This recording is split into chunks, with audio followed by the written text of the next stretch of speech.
అయ్యా, నా కాళ్ళిలా పర్మనెంట్ గా వెనక్కి బెండ్ అయిపోయాయేమోనన్న అనుమానంగా ఉందండి అయ్యా. అదే గనక జరిగితే నేను మోకాళ్ళ మీద నడుచుకుంటూ బతకాల్సి వస్తుంది. కాస్తంత రెస్ట్ తీసుకుంటానండి అయ్యా. తిత్తి తీస్తా. ఇప్పుడు కొత్త ఆసనం చెప్తాను. ఇదిగో ఇది ధనురాసనం. ఈ ఆసనం కంటిన్యూ చేత కాసేపు. అయ్యా, ఇది కాస్త కష్టంగా ఉండేటట్టుందండి అయ్యా. అదే పెంచా, నెలకు 6000. వద్దు మహాప్రభు, వద్దు. ఎలుకల బొల్ లాంటి ఆ కొంపకి 50 రూపాయలే ఎక్కువ. వేస్తా, ధనురాసనం వేస్తా. ఊగుతా. ఆహా, ఎంత చక్కగా ఉందో, ఎంత హాయిగా ఉందో మహాప్రభు. ఆహా, ఏమి హాయిలే హల. ఆహా, ఎంత హాయిలే హల. కులాసాగా ఉన్నావా సీతారాము? ఆగు, నా పేరులోంచి ఆడపేరు తీసేశాను. ఉట్టి రాముడు అని పిలువు చాలు. కులాసాగా ఉన్నావా ఉట్టి రాముడు? ఇదిగో, ఉట్టి రాముడు తొట్టి రాముడు కాదు, రాముడు అను చాలు. నానా ఇబ్బందుల్లో పడ్డాంరా రాముడు. ఇంకో దిక్కు తోచక నీ ఇంటికి చేరాం. ఏమైంది? ఉన్న ఇళ్ళు పొలాలని అమ్మేసి మీ బావగారు డబ్బంతా బ్యాంకులో వేశారు. తను ఎలాగైనా ఏదో ఓ ఉద్యోగం సంపాదించి మొగాళ్ళని అనిపించుకుంటాడని శపథం చేసి అడ్డమైన ఊళ్ళు తిరుగుతున్నారా. 6 ఏళ్ల నుంచి ప్రయత్నించిన అనాకాని ఉద్యోగమైనా దొరకలేదు. బ్యాంకులో నుంచేమో డబ్బు తీయడానికి వీల్లేదంటారు. ఇంకా ఆయనతో ఊళ్ళు తిరగలేక నేను జ్యోతి మీ ఇంట్లోనే ఉండిపోదామని ఇక్కడికి వచ్చేసాం. ఇక్కడే ఉంటారా?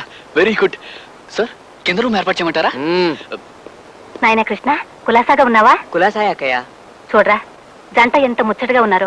వీళ్ళ చిన్నప్పటి నుంచి నేను మీ బావగారు అనుకుంటూనే ఉన్నాం. వీళ్ళిద్దరికి పెళ్లి చేస్తే అమోచ్చేమిట్రా. మర్యాదగా బయటికి వెళ్ళండి. సార్, పాపం వాళ్ళు. Will you please shut up and mind your own business. I'm sorry sir. అదేమిట్రా, చిన్నతనం నుంచి నువ్వు కిష్టుడు నా దగ్గర పెరిగిన వాళ్ళని చనువు కొద్దీ వస్తే మమ్మల్ని పెంచినందుకు థ్యాంక్స్. కావాలంటూ 10,000 ఇస్తాను, పట్టుకెళ్ళు. అంతేగాని మీరు ఇక్కడ ఉండడానికి మాత్రం వీల్లేదు. ఈ ఇంట్లో ఆడగాలి తగలకూడదు, ఆడనీడ పడకూడదు. దయచేసి వెళ్ళు. పెడతావురా, మేమే గతిలేక నీ కొంపకు రాలేదు. వెళ్ళవే, ఆ పెట్టెల సంచి తీసుకురా. మాకు ఉన్నాయి ఆస్తిపాస్తులు. తోడబుట్టిన తమ్ముడివి ఇంత వండి పెడుతూ పెద్ద దిక్కుగా పడుందామని వస్తే మెడబట్టు బయట గెంటుతావా? పదవే, ఇంత అవమానం జరిగాక ఇంకా ఇంటి తూరు పట్టు వేలాడే కన్నా మనకేం పడలేదు. పద. సొంత అక్కకి పెంచినందుకు 10,000 ఇస్తానంటావురా? అమ్మా నాన్న అదృష్టవంతులరా, వెళ్ళిపోయారు. లేకపోతే పాలిచ్చినందుకు తల్లికో 5,000, జన్మనిచ్చినందుకు తండ్రికో 10,000 రేటు కట్టేవాడివే నువ్వు. కవి వింటున్నావా? కవిరాజులంటే అట్టాగా ఉండాలయ్యా. ఆలంతా సప్పట్లు అదిరిపోద్ది. ఊగో. ఆ పాత్ర కూడా ఇరికిస్తానండి అయ్యా. అడ్డమైన పాత్రలన్నీ ఇరికించడమేగా నా పని. కవి అయ్యా, గొప్ప డవిలాగిన ఆనందంలో హాయిగా చక్కగా శవాసనం వేద్దామండి అయ్యా. ఇంకా నా బొందులో ప్రాణం ఉండగా నీ ఇంట్లో అడుగు పెట్టండి రా. నువ్వు నీ డబ్బు కట్టగట్టుకుని చావండి.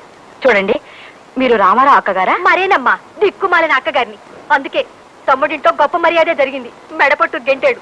అతను గెంటితే గెంటాడు. మీరు మా ఇంట్లో ఉండండమ్మా, ఓ వాటా ఖాళీగానే ఉంది. వద్దులేమ్మా, నేను మా పిల్ల ఏ కాశీయో రామేశ్వరమో పోయి అడుక్కు తినైనా బతుకుతాం. కానీ ఇలా అభిమానాన్ని చంపుకొని వీడింటి ముందు మాత్రం పడుండం. పదవే. చూడమ్మా, అరే ఓసిని మొగుడు మినిస్టర్ అవ్వా, చెప్పేది కాస్త వినిపించుకోమ్మా. ఇక్కడ గొప్ప తెలివైన వాడు, చాకులాంటి కుర్రాడు ఉన్నాడు. ఎవరో కాదు, నేనే. నాకు ఉద్యోగం ఇచ్చుకుని బాగుపడే ఛాన్స్ మీ కంపెనీకి ఇవ్వాలని ఫోన్ చేశాను. ఏమిటి, ఉద్యోగాలు లేవా? సరే,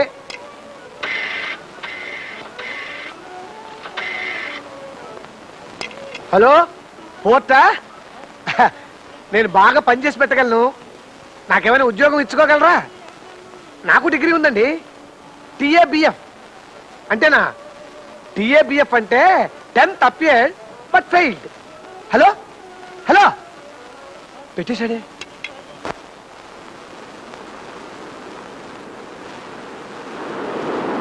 మాస్టారు, సిగరెట్ ఒకసారి ఇవ్వండి. ఇదేటయ్యా, సిగరెట్ అడిగితే నిప్పు కోసం అనుకున్నాను.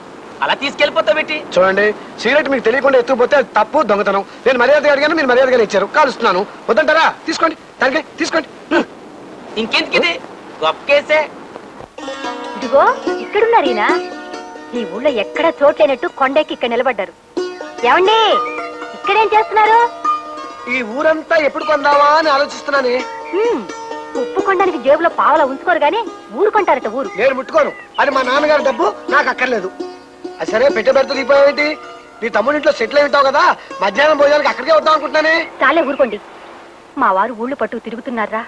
నాకు ఇంకో దిక్కు తాతగా నీ దగ్గరకు వచ్చానంటే సొంత అక్క నన్న అభిమానం కూడా లేకుండా నా ఇంట్లో ఆడ నీడ కూడా పడ్డానికి వీల్లేదంటూ నన్ను జ్యోతిని మెడపొట్టు గింటాడండి. ఐసి మన వాడిని గురించి నేను వినదంతా నిజమే అన్నమాట. వాడు ఇంగ్లాండో ఇంగ్లాండో వెళ్ళొచ్చి బాగా చెడిపోయాడు అనమాట. ఇప్పుడు ఏం చేద్దామంటారు? ప్రస్తుతానికి ఏదైనా సత్రంలో దిగుదాం. కడుపులో కాస్త దాణా పడ్డాక మెదడుకు మేత పెడతాను. ఈ వాసురాబుర్రా ఐడియాలు గడిగరా. లక్షల ఆస్తి పెట్టుకుని ఇలా సత్రాల్లోనూ వీటెరుగుల మీద పడుకునే కర్మ మనకేమిటండి అసలు? సుభద్ర, ఆ ఆస్తి నాది కాదని చెప్పాను కదా. మా నాన్న సంపాదించింది. తండ్రి ఆస్తి ఖర్చు చేస్తూ జల్సాగా తిరగటం మగ లక్షణం కాదు. అందుకే అదంతా బ్యాంకులో వేశాను. ఎప్పటికైనా నేను ఒక ఉద్యోగం సంపాదించుకుంటాను. నా సంపాదనతోనే మిమ్మల్ని పోషించుకుంటాను. That's all. ఆడదాని మాట అస్సలు వినను, ఆడదాని ప్రేమలో పడను, ఆడదాన్ని పెళ్లి చేసుకుని కష్టాల పాలవ్వను. Very good. ఈ పాలు తాగేసి కాలేజీకి వెళ్ళు. పాలొద్దన్నయ్య, ఈ మధ్య అవి తాగుబుద్ధి అవడం లేదు. అదే నీలో రాకూడదే ఆ మార్పు. తాగు. నమస్కారం అండి అయ్యా. దా అప్పల స్వామి. సరాసరి ఇంట్లోకి వచ్చినందుకు ఏమనుకోకండి అయ్యా. తమరిచ్చిన లేయాన్ని నాలికి రాసుకోవటం కాదు, అలవాలగా మొత్తం నాకేసిన నాకేం పని జరగలేదని చెప్పిపోదామని వచ్చానండి అయ్యా. కానీ ఈడ మీరు మీ తమ్ముడు గారితో పంచసూత్రాల ప్రమాణకం చేయించడం చూస్తా ఉంటే నాకు అలా నేనే నమ్మలేకపోతున్నానండి అయ్యా. అది రోజు ఉండే దినచర్య అప్పల స్వామి. వాడి జీవితం నా బ్రతుకులా వెలిసిపోకూడదని ఈ జాగ్రత్తలు. తమరు ఆడదంటే ఇంత అసహ్యం పెంచుకున్నారంటే ఎప్పుడో ఏదో ఎదురు దెబ్బ తినుంటారని నా అనుమానం. తమరు ఏమనుకోకపోతే నాకు తమ గురించి పూర్తిగా తెలుసుకోవాలని ఉందండి అయ్యా. చెబుతాను అప్పల స్వామి.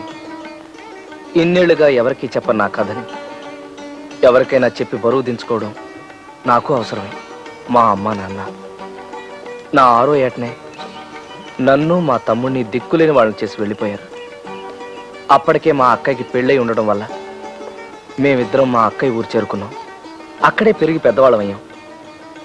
చిన్నప్పటి నుంచి ఎందుకో అందరూ నన్ను పప్పు సుద్దా అని పిలిచేవాళ్ళు అప్పల స్వామి. పాండవులను పంచ పాండవులని ఎందుకు అందురు? సీతారాముడు నువ్వు చెప్పరా. అది పాండవులు పంచగట్టుకుంటారు కదండి, అందుకనే మనం వాళ్ళని పంచ పాండవులు అంటామండి. ప్యాంట్ వేసుకున్నారు అనుకోండి, మనం ప్యాంట్ పాండవులు అంటామండి. పప్పు శుద్ధ అని. సీతారాముడు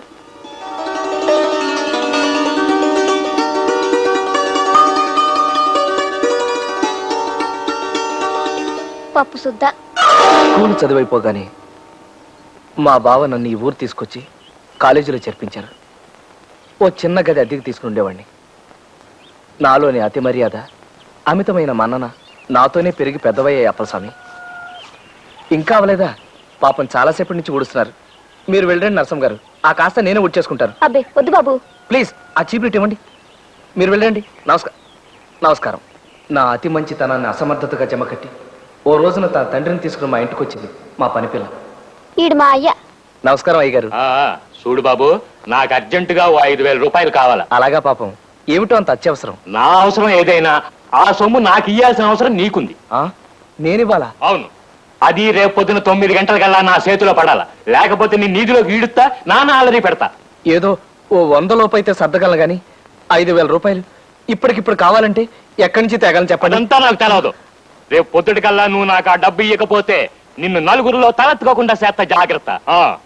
పదవే. అతను అలా బెదిరించడంతో నాకు ముచ్చెమటలు పోసాయి. ఆ రాత్రంతా నిద్రపోకుండా భయంగా గడిపాను. తెల్లవారగానే వాళ్ళ మీద పోలీస్ రిపోర్ట్ ఇవ్వడానికి బయలుదేరారు. ఆగో, ఎక్కడికి వెళ్తున్నావు? పోలీస్ స్టేషన్ కి మీ మీద రిపోర్ట్ ఇవ్వడానికి. పోలీస్ స్టేషన్ కా? పద, మేము వస్తాం. పద, నీ గురించి మేము ఇస్తాం రిపోర్ట్. నా గురించా? ఏమని? ఏమనంటాయా? ఎంత అమాయకంగా అడుగుతున్నాడు. కట్టాలో పడి ఇల్లు గడవక తప్పనిసరి నా కూతుర్ని ఇంటికి పనికి పంపిస్తే దాన్ని మాయమాటలతో లొంగ తీసుకుని దానికి నెల తప్పేటట్టు చేస్తావా? అయ్యో, నేను తప్పేటట్టుగా చేశానా? ఏమండి, నేను అలాంటి వాడిని కాదండి. సాధ్యమైనంత వరకు తోటి స్టూడెంట్స్ కి సహాయపడి వాళ్ళందరూ పాస్ అయ్యేటట్టు చేశారా కానీ ఎవరిని తప్పేటట్టు చేయలేదండి. నోరు ముయ్యవయ్యా, నా కూతురు తల్లి కాబోతుంది. దానికి ఇప్పుడు 3వ నెల. అలాగా? ఈ విషయం నరసింహ నాతో చెప్పలేదే. ఏమండి? ఆ విషయం మాకు ఇప్పుడే తెలిసింది. నీకు ఆ కబురు శబ్దమనే వస్తున్నాం. ఎంతైనా ఆ బిడ్డకి తండ్రివి కదా. నేను? ఇదేమిటండి, నేను నరసింహ గారిని? చచ్చా, ఏమండి, ఇది అన్యాయం అండి. నేనే పాపం ఎరగను. చేసిందంతా చేసి ఇప్పుడు ఏం ఎరగనంటే నా గతి ఏంటి? చెప్పండి బాబు, మీరే న్యాయం చెప్పండి. నా బిడ్డ నేను ఇంటికి పని మనిషిగా పంపిస్తే దాన్ని లోపరుచుకొని దానికి గర్భం చేశాడు. ఏటయ్యా ఇది అంటే నాకేం తెలియదు అంటున్నాడు. చెప్పండి బాబు, మీరే న్యాయం చెప్పండి. సార్, ఇది అబద్ధం, పచ్చి అబద్ధం. ఏమయ్యా, చదువుకునే కుర్రాళ్ళ ఉన్నావు, నువ్వు చేయాల్సిన పనేనా ఇది? ఎంత అమాయకంగా కనబడుతున్నాడు చూడండి సార్. నాకేం తెలియదు సార్. ఒట్టు సరస్వతి దేవి మీద ఒట్టు. ఇప్పుడు ఈ నా బిడ్డ మెళ్ళ తాళి కట్టినంటే అది ఊరేసుకుంటుంది. నా బిడ్డను నాకు దక్కించండి బాబు, మీ కాళ్ళు కొట్టుకుంటాను. ఇదిగో, ఇట్టని మాటలు మాట్లాడుకో. నేను ఎవరిని పెళ్లి చేసుకోను. ఓ పలుసు పిల్లలు సడగొట్టి పెళ్లి చేసుకోవాలంటే ఊరుకుంటారట. అతనితో మాట్లాడండి, 4 తగిలిస్తే తెక్క కుది దారిలోకి వస్తాడు. ఏమయ్యా? ఆగండి. ఎక్స్క్యూజ్ మీ, తప్పుకోండి. చూడండి, మీ చుట్టూ ఈ జనం ఏమిటి? నేను ఇప్పుడే ఊరి నుంచి వచ్చాను. ఇంటికి వెళ్ళి తాళం వేస్తుంటే మిమ్మల్ని వెతుక్కుంటూ ఇలా వచ్చాను. నువ్వెవరు తల్లి? నేను ఆయన భార్యని. ఏమయ్యా, ఇంత లక్షణమైన పెళ్ళాన్ని ఇంట్లో పెట్టుకుని నీకు ఇవేం కక్కుర్తి పనులయ్యా? ఏం చేశారైనా? అతని ఇంట్లో పనిచేసే ఈ అమ్మాయిని గర్భవతం చేశాడమ్మా. అది అసంభవం. నేను నమ్మను. అదేమిటమ్మా? మాకు చాలా చిన్న వయసులోనే పెళ్ళయింది. ఓ బాబు ఓ పాప పుట్టగానే ఆయన వేసక్టమీ ఆపరేషన్ చేయించుకున్నారు. ఏం బాబు, నీ కూతురు గర్భవతి అవడానికి మావారు కారకులా? ఏ ఇలా ఆయన బెదిరించి డబ్బు గుంజుదావనా? Police police! అబ్బే, పోలీసు వాళ్ళు ఎందుకో?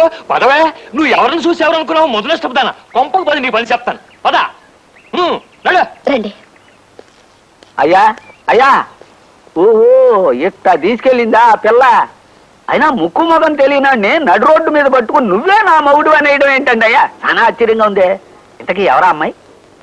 ఆ అమ్మాయి చేసిన పనికి, చెప్పిన అబద్ధానికి నాకు ఆశ్చర్యం వేసింది అప్పలస్వామి. అలా తను నన్ను కొంత దూరం తీసుకెళ్ళాక నాకు భయమే సాగిపోయాను. చాలా హెల్ప్ చేశారు. థ్యాంక్స్ అండి. మీరు నేను మీకు తెలియకపోయినా మీరు నా కాలేజీలో సీనియర్ గా బాగా తెలుసు. ఇందాక గొడవ చేసిన ఆ రాస్కెల్ నాకు తెలిసిన ఇంట్లో ఓ 4 రోజుల క్రితం ఇలాగే గొడవ చేసి డబ్బు తీసుకెళ్లాడండి. ఆ బ్యాచ్ కి అదే వృత్తి. అందుకే వాళ్ళు మళ్ళీ మీ చుట్టూ వల పన్నుతుంటే చూస్తూ ఊరుకోలేకపోయాను. ఇంకో మార్గం ఏం తోచగా అంత అబద్ధం ఆడాల్సి వచ్చింది. ఇంకా నయం కదండి. ఆ కంగారులో మీకు మెదడు పనిచేసింది. నాకైతే బ్రెయిన్ ఆఫ్ అయిపోయిందండి. నా పేరు ఇక్ష్వాకుడని, నేను క్రీస్తుపూర్వం 620 సంవత్సరంలో మగధ సామ్రాజ్యానికి రాజునని, ఇంకా ఏమిటేమిటో అనిపించిందండి. ఈ పరిచయం సాకుగా మన స్నేహం పెరగాలని ప్రయత్నించకండి. నాకు అలాంటివి నచ్చవు. జరిగింది మర్చిపోండి. Good bye.